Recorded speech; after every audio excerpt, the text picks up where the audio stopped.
Hello everyone, welcome to Pitambara Educators. This video is for class 12th IP students and you already know कि sample question paper release हो चुका है. CBSE ने अपना sample question paper release कर दिया है. सो क्या आपने सैम्पल पेपर को एनालाइज किया, देखा कि किस तरीके के क्वेश्चंस आ रहे हैं, किस तरीके से आपको बोर्ड एग्ज़ाम के लिए प्रिपेयर करना है, कितना टाइम बचा है, किस यूनिट को कितना टाइम देना है और किस यूनिट से किस टाइप के क्वेश्चंस आ रहे हैं. ये सारी चीज़ें क्या आपने अभी तक एनालाइज की, क्या इस चीज़ के बारे में सोचा? अगर नहीं सोचा है तो कोई बात नहीं, इस वीडियो में we are going to focus on this only. और नेक्स्ट वीडियो में हम इस सैम्पल क्वेश्चन पेपर का सोल्यूशन भी डिस्कस करेंगे कि अगर ये पर्टिकुलर आंसर है तो फिर डिटेल में उसका रीज़न कि why this is the answer हम प्रॉपरली डिस्कस करेंगे. तो सैम्पल क्वेश्चन पेपर को एनालाइज करने से पहले हम ये देख लेते हैं कि हर एक यूनिट कितने मार्क्स की है. करिकुलम को देखते हैं. So you have 4 units in your curriculum, जिसमें कि आपकी जो data handling using pandas and data visualisation है वो 25 मार्क्स की है. एसक्यूएल वाली यूनिट थोड़ी इजी है और ये भी 25 मार्क्स की है, बट इसके लिए आपको क्या करना होगा, क्वेरीज़ का स्ट्रक्चर आपको पता होना चाहिए और फिर उसकी प्रैक्टिस करनी है. क्योंकि अगर हमें कभी कभी स्ट्रक्चर पता होता है पर क्वेश्चन थोड़ा ऐसे घुमा के आ जाते हैं कि हमें आंसर करने में प्रॉब्लम होती है, हम कुछ रॉन्ग आंसर करके आते हैं. तो इट इज़ लाइक मैथ्स कि जितना ज़्यादा आप प्रैक्टिस करेंगे उतने ही चांसेस हैं, उतने ही अच्छे से आप उसे सॉल्व कर पाएंगे. तो ओब्वियसली उतनी ही ज़्यादा आपके चांसेस बढ़ते हैं उसमें फुल स्कोर करने के. Next is introduction to computer network 10 marks की, सोसाइटल इम्पैक्ट्स 10 मार्क्स की. ये दोनों प्योरली थ्योरी बेस्ड हैं, तो इनको आपको हार्डली 1 वीक लगेगा पढ़ने में. तो और इवन रिवाइज करने के लिए भी आपको 2-3 डेज़ चाहिए, बहुत ज़्यादा इन दोनों यूनिट में टाइम नहीं लगता. तो आप कभी भी 1 वीक निकाल के इन दोनों यूनिट्स को पढ़ लीजिए. अब आप पढ़ेंगे कहाँ से? जैसे अब जो आपकी सुमिता अरोरा है या कोई और पब्लिशर की बुक्स हैं उनमें ये चीज़ें बहुत डिटेल में दी हैं, तो आपको टाइम लगेगा. सो आई विल से कि आप क्या करें, जो NCERT की PDF है, इवन अमेज़ॉन पर आपको NCERT की बुक मिल भी जाएगी, वहाँ पे अवेलेबल है, तो आप वहाँ से भी ऑर्डर कर सकते हैं या फिर आप अपने आसपास कोई बुक स्टोर से पूछ सकते हैं. अदरवाइज़ आप इस PDF के थ्रू भी क्या कर सकते हैं, आराम से पढ़ सकते हैं और इसका प्रिंट ले सकते हैं अपना नोट्स बनाने के लिए.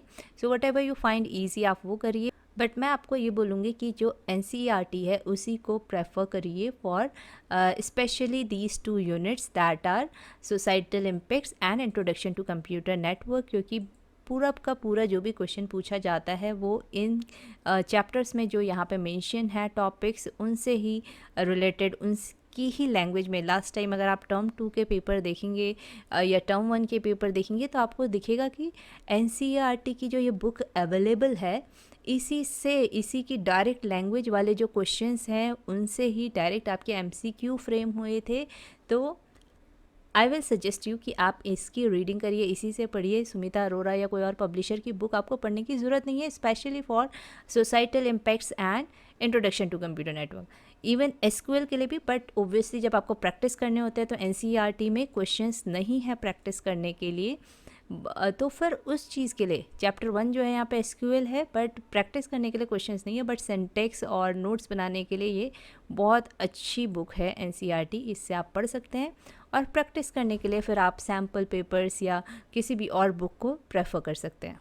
सो यहाँ पे जो सबसे डिफ़िकल्ट, मतलब जिस पे सबसे ज़्यादा आपको ध्यान देना है वो है data handling using pandas and data visualisation. इसको आपको बार बार रिवाइज भी करना पड़ेगा क्योंकि इसमें ऐसे कॉन्सेप्ट्स हैं कि अगर आप कुछ दिन नहीं पढ़ेंगे, मतलब कुछ टाइम नहीं पढ़ेंगे, तो आपके दिमाग से उसका जो सिंटेक्स होगा वो स्किप भी हो जाएगा, आप भूल जाएंगे.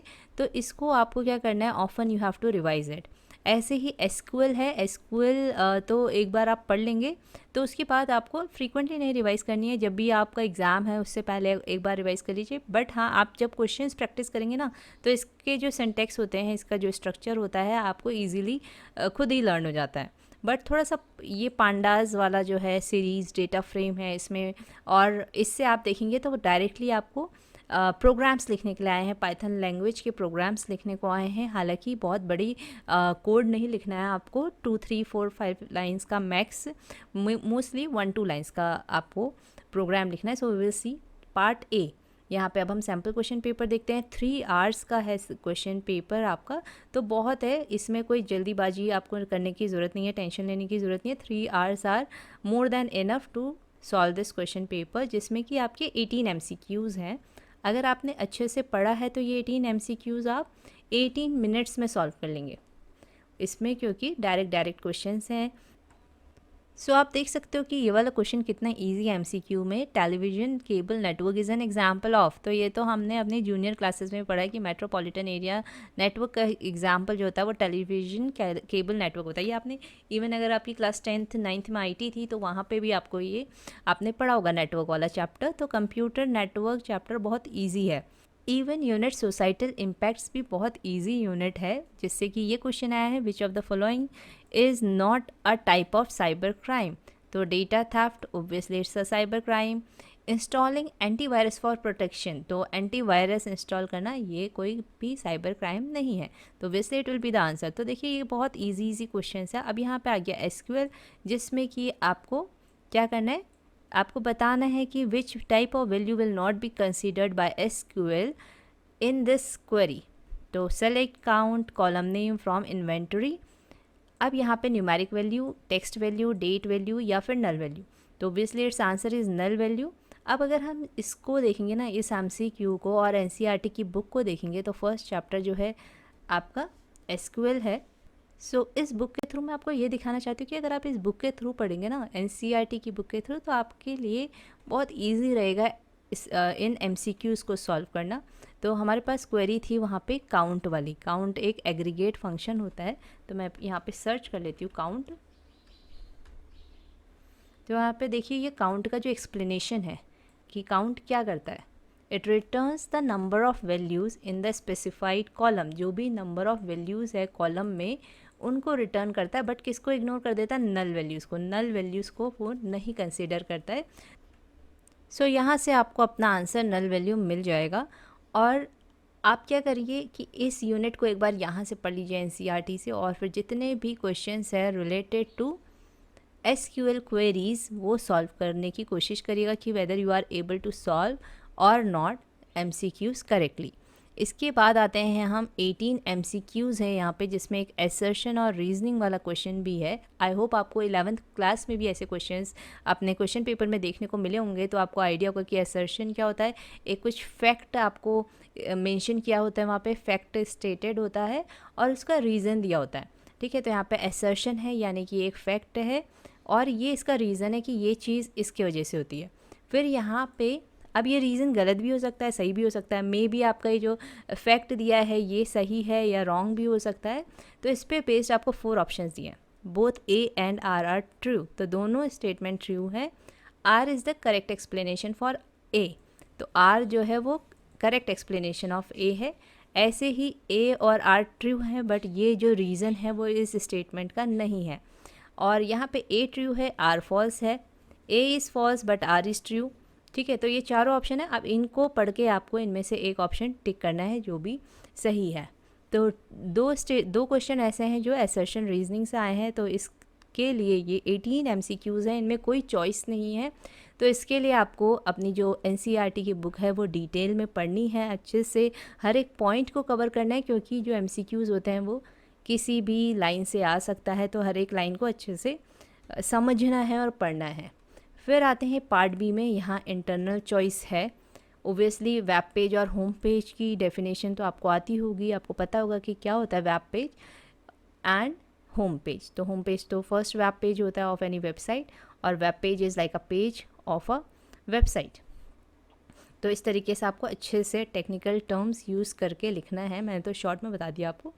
फिर यहाँ पे आप देख सकते हो फिर से SQL की क्वेरी आई है, जिसमें आपको एरर और फिर करेक्ट क्वेरी क्या है ये चीज़ बतानी है। तो ये भी 1-2 लाइंस का क्वेश्चन आंसर होगा, इसमें भी ऐसे ही है छोटा सा आंसर। तो ये सब 2-2 मार्क्स के हैं और ये बहुत डिफ़िकल्ट नहीं है, ये सब बहुत ईजी क्वेश्चंस हैं। अगर आपने एक बार पढ़ लिया तो एक बार पढ़ के ही इन आंसर्स को आप इजीली आंसर कर पाएंगे। इसमें जो सबसे डिफ़िकल्ट पार्ट है वो है पार्ट E। जो सेक्शन E है ये इसका थोड़ा सा डिफ़िकल्ट पार्ट है, जिसमें कि आपको क्या करना है, पाइथन स्टेटमेंट लिखना है to display the data of topper column of indices, जिसमें मतलब कि डेटा फ्रेम के अच्छे खासे आपसे क्वेश्चन पूछे हुए हैं। सो देखिए आपको section E even section D के लिए भी, सेक्शन D में भी जो है कोड बेस्ड क्वेश्चंस हैं, तो इनके लिए आपको थोड़ा सा अच्छे से पढ़ना पड़ेगा। इन यूनिट्स को डेटा फ्रेम सीरीज़, जो पाइथन पांडास वाली यूनिट है, और एसक्यूएल क्वेरीज़ के लिए भी आपको एसक्यूएल वाली यूनिट को अच्छे से पढ़ना पड़ेगा। तो यहाँ पे चॉइस बहुत कम है बेसिकली। अगर हम जैसे लास्ट टाइम देख रहे थे एमसीक्यूज़ का, जो टर्म 1 था उसमें भी अच्छी खासी चॉइस थी, ऐसे ही जब टर्म 2 हुआ था उसमें भी चॉइस थी, बट इस बार जो है चॉइस बहुत ही कम है। तो आपको अगर फुल मार्क्स लाने हैं तो अच्छे से जो है अपने टॉपिक्स को रिवाइज़ करना होगा, बहुत प्रैक्टिस करनी होगी। ओबियसली जब एक बार आप प्रैक्टिस कर लेते हैं तो कुछ भी डिफ़िकल्ट नहीं लगता। सो फिर अगर आप फुल मार्क्स लाना चाहते हैं तो क्वेश्चंस की प्रैक्टिस करिए अच्छे से, एक बार एनसीईआरटी के थ्रू ये सारी यूनिट्स पढ़ लीजिए। तो इसमें आपको चैप्टर 3 और चैप्टर 7 को छोड़कर बाकी सारे चैप्टर पढ़ने हैं। चैप्टर 3 एंड 7 आपके कोर्स में नहीं है, सो आपको 1, 2, 4, 5, 6 चैप्टर्स कवर करने हैं। उसके बाद आप इन क्वेश्चंस को सॉल्व करने की कोशिश करिएगा खुद से, और देखिएगा कि आप कितने क्वेश्चंस सॉल्व कर पाते हैं। अगर नहीं कर पा रहे हैं तो फिर उसके बाद आपको क्या करना है, जो भी टॉपिक के क्वेश्चंस आपको नहीं समझ में आ रहे कि कैसे सॉल्व करें, उन टॉपिक्स के क्वेश्चंस की प्रैक्टिस करनी है। अगर आपको कॉन्सेप्ट अच्छे से पता चल गया फिर भी क्वेश्चन सॉल्व करने में प्रॉब्लम हो रही है, तो उसके लिए सॉल्यूशन है कि आप ज़्यादा से ज़्यादा क्वेश्चंस की प्रैक्टिस करिए, जिससे कि आपको समझ में आने लगेगा कि कैसे इस पर्टिकुलर क्वेश्चन को, इस टाइप के क्वेश्चन को सॉल्व करना है। नाउ ऑन एन एवरेज अगर आप इन यूनिट्स को डेली पढ़ते हैं, 1-1 घंटा देते हैं, तो कितना टाइम लगेगा? इस यूनिट को कवर करने में ओनली 1 वीक से भी कम लगेगा, क्योंकि ये बहुत इजी टॉपिक्स हैं। फिर भी आप एक 1 वीक दीजिए, 1 आवर पढ़िए और इस यूनिट को कवर कर लीजिए। ये यूनिट भी बहुत इजी है, 1 आवर देंगे तो 1 वीक से पहले ही ख़त्म हो जाएगी। मेरे ख्याल से तो 2 दिन में ही कंप्लीट हो जाएगी, बट इट स्टिल उसकी डेफिनेशन आप लर्न करेंगे तो क्या होगा, थोड़ा टाइम लग सकता है। लाइक प्लेजरिज्म की जो डेफिनेशन है ना, FOSS तो इजी है, इंटेलेक्चुअल प्रॉपर्टी, डेटा प्रोटेक्शन कैसे करते हैं, इसके अंदर कुछ चीज़ें हैं जो आपको लर्न करनी पड़ेंगी, तो उसमें थोड़ा सा टाइम लगेगा। सो स्टिल अगर हम मैक्सिमम देखें कि कितना मैक्सिमम टाइम लग सकता है इसको रिवाइज़ करने में, तो हम 1 आवर इंटू 7 डेज़ यानी कि 7 आवर्स लेके चलते हैं। और ऐसे ही इसमें 7 आवर्स लेते हैं, इसमें थोड़ा सा ज़्यादा टाइम ले लेते हैं। लेट्स से कि हम इसको 2 आवर्स इंटू 7 कर लेते हैं, या फिर अगर आप सिर्फ 1 आवर पढ़ रहे हैं तो फिर 2 वीक कर लेते हैं। तो यानी कि 14 आवर्स मान के चलते हैं कि एक दिन में आप इतना पढ़ लीजिए, ज़्यादा मत पढ़िए। दूसरे दिन इतना कवर कर लीजिए, देन थर्ड डे इतना कवर कर लीजिए, फोर्थ। वैसे छोटे छोटे फंक्शंस हैं, इनमें आपको ज़्यादा टाइम नहीं लगने वाला है। देन नाउ, डेट, मंथ, इन सब के बस आपको यूज़ पता होने चाहिए, फिर तो आप बहुत ही ईजीली इनको सॉल्व कर लेंगे। तो लेट्स से 1, 2, 3, 4, 5, 6, 7 मैक्स 7 डेज़ लगेंगे इसमें भी। अगर हम इनको अच्छे से लर्न करना चाहते हैं तो फिर हम मैक्सिमम 14 डेज़ मान लेते हैं इसके लिए, 14 आवर्स। तो 7 आवर्स एंड 14 आवर्स।